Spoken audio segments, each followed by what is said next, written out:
The next question. What's the best way to pray tahajjud, the number of rak'at, and do I have to sleep before I get up for salah? She's asking, or he's asking, if they need to sleep before they get up tahajjud, and the method. First of all, you don't have to sleep. Yes, it was the method of the Prophet Muhammad ﷺ most of the time that he would sleep, then wake up. But if you do that, you get more reward for following in the precise footsteps. But you don't essentially have to do that for your tahajjud to be accepted. It's fully accepted without you sleeping. You can just go ahead and stay up and pray. But always make niyyah that you're going to get up. Why? Because if at times you don't wake up and you had the niyyah, you get the reward. Unless it becomes habitual, then you're really not showing the effort. But if randomly you don't wake up, then you get the ajr, inshallah. Second, make your salah 2-2-2. 2 rak'ah salam, 2 rak'ah salam, 2 rak'ahs in salam. عن عبد الله بن عمر رضي الله عنهما قال أن رجلا قال يا رسول الله كيف صلاة الليل؟ فقال صلى الله عليه وسلم مثنى مثنى فإذا خفت الصبح فأوتر بواحدة. Muttafaq alayhi in Sahih Bukhari and Muslim. The Prophet sallallahu alayhi wasallam, Ibn Umar radiallahu anhu said, a man came to the Prophet Muhammad sallallahu alayhi wasallam, said, how's the night prayer? The Prophet sallallahu alayhi wasallam said 2 and then 2, meaning 2 make salam, 2 make salam, 2 make salam, and then if you fear the morning to come, make witr, 1 rak'ah witr. How many rak'ah do I pray at night? One can pray as many as he wants, because the Prophet sallallahu alayhi wasallam did not limit in this matter. 2, 2, 2, as long as you want. Ibn Taymiyyah specifically talked about this matter and said, whoever says that there's a specific rak'ah in qiyam that you can't go over or under, then he has made a mistake. That's the statement of Ibn Taymiyyah.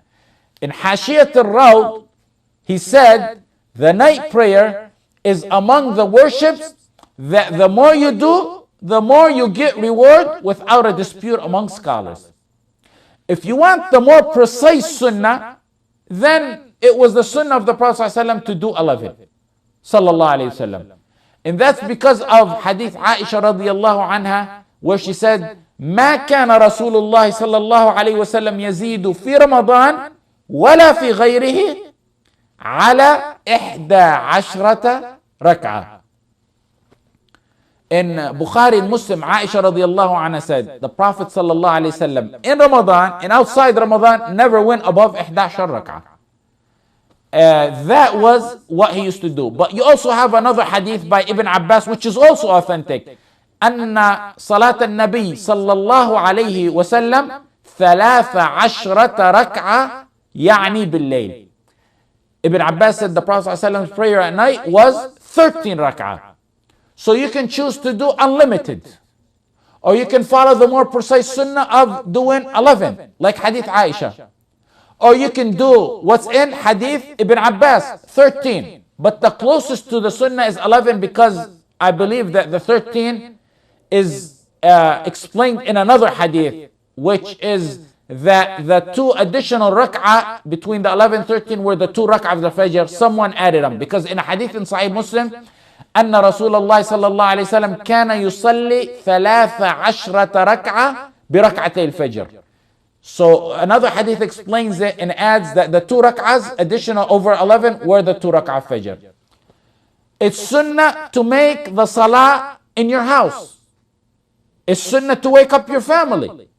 It's sunnah to lead them at times. It's sunnah to make salah with what you're comfortable with, what you feel makes you closer to Allah. Read at times out loud and at times silent. That's the sunnah. The Prophet ﷺ told Abu Bakr at one time, raise your voice, and at one time he told Umar, lower your voice. If you pass by a verse that talks about the mercy of Allah, ask him for his mercy. If you pass by a verse that talks about the punishment of Allah, seek refuge from that. If you pass by a verse that praises Allah, glorify Allah. Then end the night with witr, because the Prophet ﷺ used to end his night with it. He also said, اجعلوا آخر صلاتكم بالليل وترا. Make the end of your night prayer witr, as in Sahih al-Bukhari and in Muslim. Let's take the next. We got too many questions. Let's take the next question. You said in your lecture, one of the first sunnah to be left out in qiyam is reciting out loud. Does this apply to women?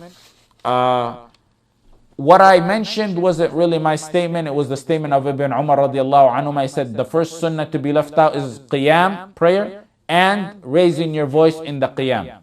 So that's the statement of Ibn Umar radiallahu anhu, encouraging people to do qiyam.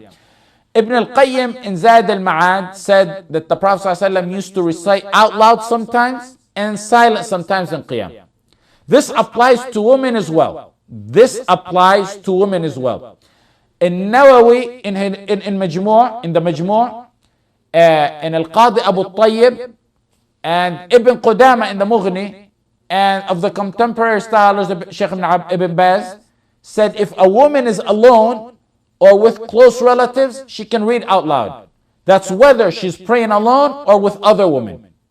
But of course, if there's foreign men who are not related, immediate relatives of her, then she shouldn't raise her voice in that. Okay, the next question is, Assalamu alaikum. I received a message from a sister. Please can Sheikh reply to this matter in either written or audio.